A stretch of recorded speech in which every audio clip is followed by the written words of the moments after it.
Shalom kekasih-kekasih Tuhan, selamat pagi.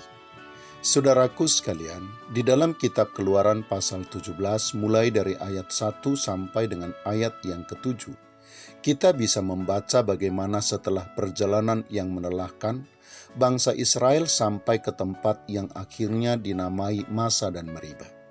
Di tempat itu mereka haus dan tidak mendapati sumber air untuk diminum. Lalu mereka mulai bertengkar satu dengan yang lain. Dan bahkan di dalam ayat yang ke-7 dikatakan, mereka mencobai Tuhan Allah dengan mengatakan, adakah Tuhan di tengah-tengah kita atau tidak?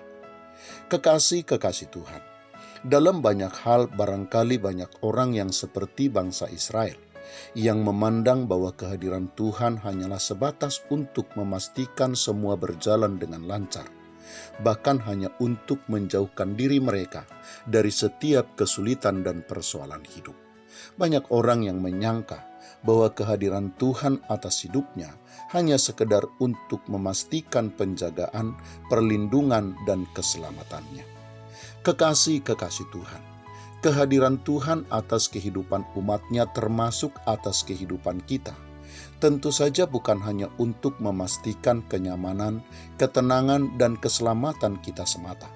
Tetapi kehadiran Tuhan terutama dan paling utama adalah untuk memastikan proses pembentukan dan pembangunan manusia batunia, karakter dan kepribadian kita sebagai umat Tuhan atau orang percaya bisa berjalan dengan baik.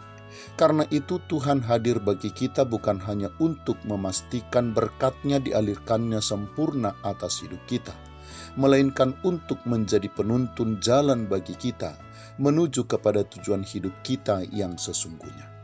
Itu pula lah sebabnya kekasih-kekasih Tuhan, kehadirannya atas hidup kita seringkali melalui badai, gelombang kehidupan, sakit penyakit dan penderitaan serta kesukaran-kesukaran hidup lainnya.